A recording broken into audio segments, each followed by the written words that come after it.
ಒಮ್ಮೆ ಮಧುಮೇಹ ಬಂದ್ರೆ ಮುಗ್ದೇ ಹೋಯ್ತು, ಅದು ಗುಣಮುಖವಾಗೋದಿಲ್ಲ. ಜೀವನ ಪರ್ಯಂತ ಕಾಡ್ತಾನೆ ಇರುತ್ತೆ. ಆದರೆ ಸುಖಿ ಜೀವನ ನಡೆಸಲು ಅದನ್ನ ನಿಯಂತ್ರಣ ಮಾಡಬೇಕು ಅಷ್ಟೇ.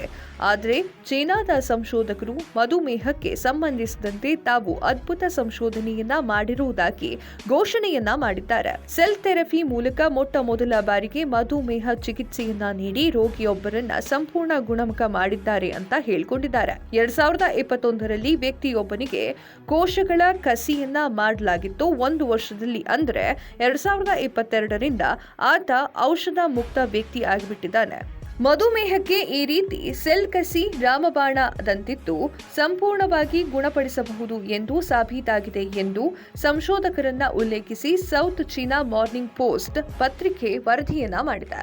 ಮಧುಮೇಹಿಗಳಿಗೆ ಸೆಲ್ ಕಸಿ ಚಿಕಿತ್ಸೆ ಹೇಗಿರುತ್ತೆ ಅನ್ನೋದ್ರ ಬಗ್ಗೆ ನೋಡೋದಾದ್ರೆ, ಮೇದೋಜೀರಕ ಗ್ರಂಥಿಯಲ್ಲಿ ಕಂಡುಬರುವ ಇನ್ಸುಲಿನ್ ಉತ್ಪಾದಿಸುವ ಕೋಶವನ್ನ ಕೃತಕವಾಗಿ ಉತ್ಪಾದಿಸಿ ಅದನ್ನ ಕೋಶ ಕಸಿ ಮಾಡಲಾಗುತ್ತೆ.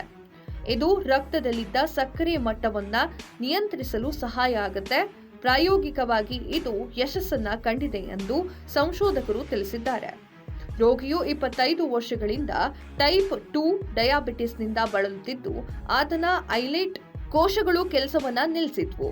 ಆತ ಹೈ ರಿಸ್ಕ್ ನಲ್ಲಿದ್ದ.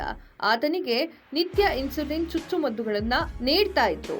ಆದರೆ 2021ರ ಜುಲೈನಲ್ಲಿ ಕೋಶ ಕಸಿ ಚಿಕಿತ್ಸೆಯನ್ನ ಪಡೆದ ನಂತರ ರೋಗಿಯು 11 ವಾರಗಳಲ್ಲಿ ಬಾಹ್ಯ ಇನ್ಸುಲಿನ್ನಿಂದ ಮುಕ್ತನಾಗಿ ಮತ್ತು ನಂತರ 1 ವರ್ಷಗಳಲ್ಲಿ ಕ್ರಮೇಣ ಔಷಧಿ ಡೋಸೇಜ್ ಅನ್ನ ಕಡಿಮೆ ಮಾಡಿ ಬಳಕೆಯನ್ನ ಸಂಪೂರ್ಣವಾಗಿ ನಿಲ್ಲಿಸಲಾಯಿತು.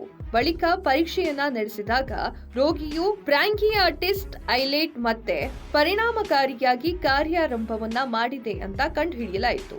ರೋಗಿಯು ಈಗ 33 ತಿಂಗಳುಗಳಿಂದ ಇನ್ಸುಲಿನ್ ಮುಕ್ತನಾಗಿದ್ದಾನೆ ಎಂದು ಶಾಂಘೈ ಚಾಂಗ್ ಚಿಂಗ್ ಆಸ್ಪತ್ರೆಯಲ್ಲಿ ಪ್ರಮುಖ ಸಂಶೋಧಕರಾಗಿರುವಂತಹ ಯಿನ್ ಅವರು ಹೇಳಿಕೆಯನ್ನ ನೀಡಿದ್ದಾರೆ.